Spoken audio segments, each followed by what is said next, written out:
제가 손흥민 선수 얘기를 많이 한 이유는 또 이런 부분이 있습니다. 스카이 스포츠, 또 BBC, 경기 최종 스코어를 알리는 뭐라고 해야 되나 이미지에 다들 제임스 메디슨만 박아놨어요.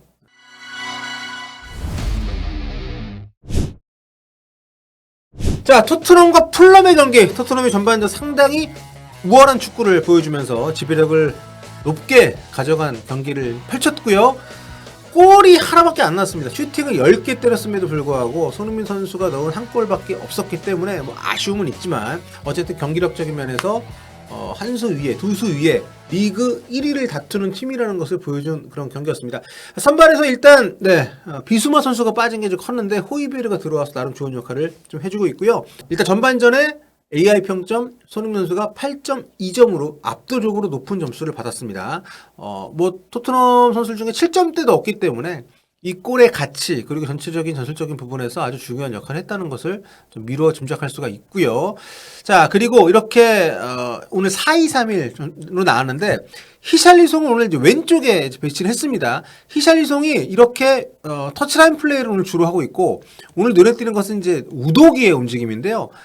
이렇게 왼쪽 풀백으로 기용이 됐지만 뭐 늘 그렇듯이 보통 중앙 쪽으로도 많이 가세를 해서 수싸움을 좀 많이 할 수 있게 해주는 상대적으로 포로는 오히려 이렇게 좀 위아래로 좀 더 많이 오르내리고 근데 오늘 우도기 같은 경우에는 여기에 멈추지 않고 굉장히 적극적으로 올라옵니다. 거의 박스 안까지도 수차례 올라오고요.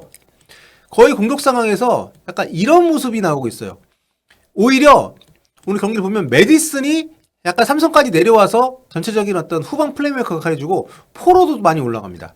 그러니까 전체적으로 이 중원 싸움에 상당한 강점을 보여주고 있고 지금 포스테코글루 감독은 오늘 풀럼을 상대할 때 최후방에서 이렇게 판더벤하고 로메로 선수가 두 명이 꽤 높은 위치에서 빌드업을 하게 만듭니다. 그러면서 상대 공격수들을 앞으로 끌어낸 다음에 그렇게 만들어진 2성과 3성 공간에서 굉장히 높은 지배력을 보여주고 있어요. 게다가 상대가 볼을 잡고 올라오려고 하는 그 시작점에서 뭐 사르가 됐던 아니면 뭐 우도기가 됐던 뭐 때로는 포로나 호이비르가 됐던 손흥민 선수도 압박 가세를 많이 해줬고 이렇게 굉장히 높은 위치에서 볼을 바로 따내면서 그 위치에서 공격을 시작하면서 계속 상대를 압박을 하고 있기 때문에 정말 마무리가 좋았다면 최소 한두 골은 더 넣었어야 되는 그런 경기를 했습니다.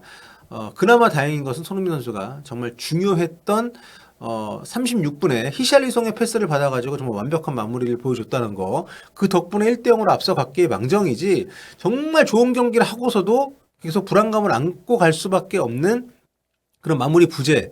요거는 어떻게 보면 토트넘이 갖고 있는 치명적인 한계라고 할 수 있습니다. 뭐 점유율도 상당히 높고 오늘 그 전반전 점유율이 66대 34였거든요.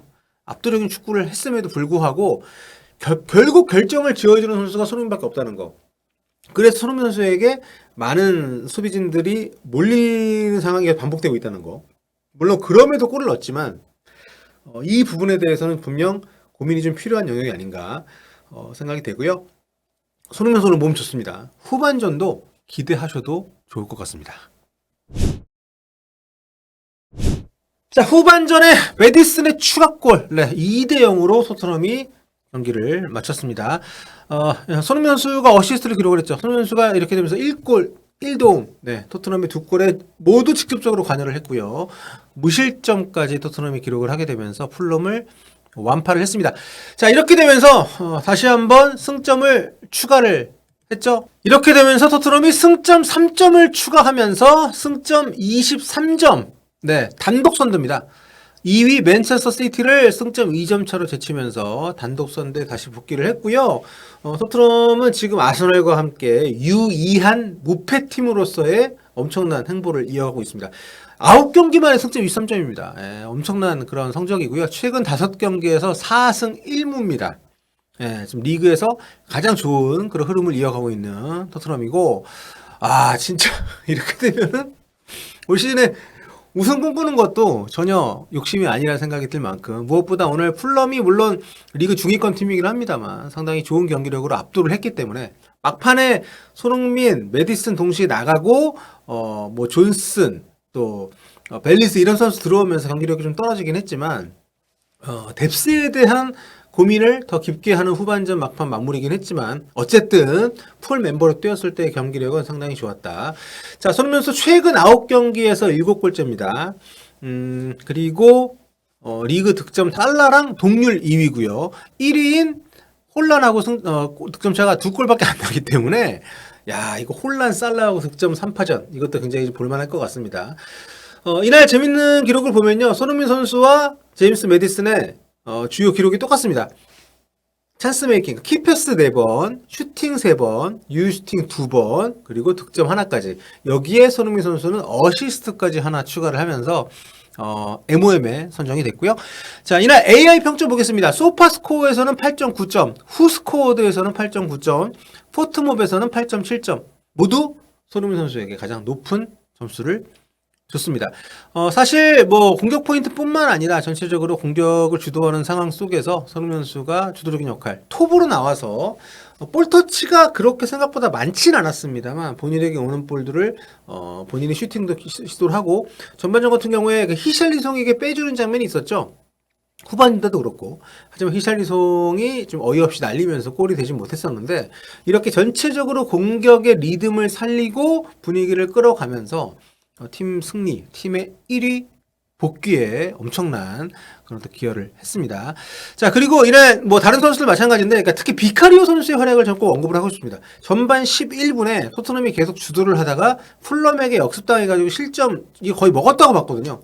그때 비카리오 선수가 선방을 해줬고 또 후반, 그러니까 83분에 이때도 비카리오 선수 선방이 아니었다면 막판에 쫓길 수가 있는 상황이었는데 굉장히 중요할 때마다 슈퍼 세이브를 보여주면서 팀의 선두 질주에, 그러니까 우승하는 팀에는 여지없이 탁월한 골키퍼들이 있습니다. 그 부분 어떻게 보면 우승팀의 필요 충분 조건인데 요거를 비카리오 선수가 오늘도 보여줬다. 물론 약간 좀 빌드업할 때 실수가 좀 있었던 부분이 있긴 합니다만 전체적으로 봤을 때 요리스가 지키던 지난 시즌 뭐 포스터가 있던 짧았던 시기 이때와 비교를 하면 확실히 달라진 포진이다. 그리고 로메로와 이 반더벤의 요 센터백 조합은 정말 압도적인 것 같습니다. 요 두 선수의 그 호흡도 올 시즌이 서로 함께 뛰는 첫 시즌이라 생각이 안 들 정도로 너무도 서로 조합이 잘 맞습니다. 로메로가 상당히 앞으로 나가는 성향이 있잖아요. 근데 판더벤도 오늘 경기를 봐도 확인할 수 있습니다만 내려앉아서 기다리면서 뒤에만 쓰러지는 선수가 아니거든요. 같이 나가거든요.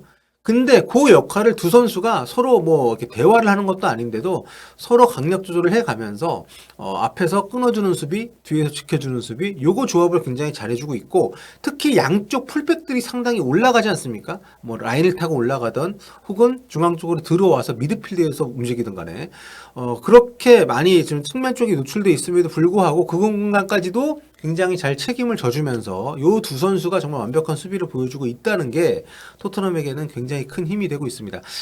자, 그리고 이제 후반전에 그 메디슨과 손흥민 선수가 살짝 좀 충돌하는 그런 장면이 있었어요. 충돌이라고 하면은 좀 뭐 그렇습니다만 왼쪽 측면에서 메디슨이 밀고 들어오면서 상대 공을 뺏어서 이제 기회를 만들었는데 요게 이제 들어오는 각도상으로 보면 손흥민 선수 앞쪽에 볼이 떨어졌기 때문에 손흥민 선수 슈팅을 때릴 수 있는 상황이었거든요. 근데 이제 메디슨 입장에서 보면 손흥민이 안 비켜준 거고 손흥민 입장에서 보면 메디슨이 안 멈추고 본인이 욕심을 낸 거고 그러니까 요 상황에서 약간 이게 좀 엉키면서 슈팅까지 못 갔습니다. 그래서 서로 약간 좀 탓하는 그런 장면이 살짝 있었고 경기 끝난 직후에 중계 화면상에서 두 선수가 약간 뭐 인사를 안 하는 것처럼 보였다고 해서 저희 입중계 보시는 분들, 라이브 토크 보시는 분들도 둘이 좀 뭐 서로, 근데 축구에서 이런 일은 비일비재하고요. 뭐 이런 것 때문에 두 선수가 뭐 이걸 좀 경기 끝나고 나서까지 가져갈 문제로 보이진 않습니다. 그 두 선수가 평소 인터뷰 때도 그렇고 평소 뭐 생활로도 그렇고 굉장히 좀 뭐 친밀하게 잘 지내고 있던 사이였기 때문에 그런 거에 대한 걱정은 그냥 좀 접어두시면 좋을 것 같고요. 또 이런 것도 괜히 또 커지고 이러면 안 됩니다. 이러면 또 대부분 또 손흥민 선수를 위한답시고 우리가 이런 거 가지고 메디슨에 대해서 안 좋은 얘기를 굳이 우리가 할 필요도 없고, 이건 뭐 그냥 그런 장면이 있었다. 둘 다 서로 의욕적이고 팀에 골을 더 추가해주기 위해서 많이 노력을 좀 했다. 이렇게 좀 보고 넘어가면 될 것 같습니다. 그냥 재미난 물론 모르겠습니다. 이 경기 끝나고 뭔가 또 다른 장면이 포착이 됐거나 충돌이 있었거나 하면 모르겠는데, 그러니까 제가 현재까지 파악하고 있는 걸로 봐서는 전혀 신경 쓸 필요가 없는 그런 해프닝이다, 이렇게 보시면 될 것 같습니다.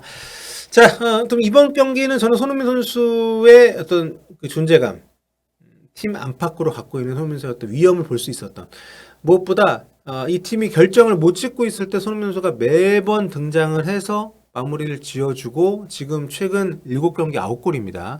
이렇게 이 해리케인이 빠진 자리에 대해서 모두가 걱정을 하고 있을 때 본인 스스로 해리케인의 역할을 아우르면서 엄청난 득점을 지금 터뜨리고 있기 때문에 손흥민 선수의 이런 공격적인 부분에서 프리미어리그 최고 선수라는 것을 다시 한번 입증했다는 점에서, 공격 기회가 많은 건 아니었거든요, 솔직히. 슈팅 3번밖에 못했어요. 예. 그리고 유효 슈팅 그 중에 2번이었고, 거기서 골을 결국엔 뽑아냈습니다. 이런 어떤 순도 높은 결정력을 계속해서 유지하고 있다는 건 정말 대단하다고 생각이 되고, 그 다음에 일단 골을 넣지 못한 상황에서도 상대 선수들이 여러 선수가 박스 안으로 침범할 때 대부분 손흥민 선수 쪽으로 압박이 붙습니다. 예. 이런 어떤 위압감. 결국엔 이게 손흥민 선수가 본인의 어떤 뛰어난 능력을 통해서 동료들에게 자연스럽게 공간을 만들어주고 기회를 열어주는 부분이 발생을 한다는 것. 팀 입장에서 보면 엄청난 메리트이기 때문에 그런 부분들을 다시 한번 확인할 수 있었다는 점에서도 이 경기를 통해서 우리가 손흥민 선수에게 갖는 기대가 앞으로 더 커질 수밖에 없다는 말씀을 개인적으로 드리고 싶고, 아무튼 이 포스테코글루 감독이 경기 전 인터뷰 때 그런 얘기를 했습니다.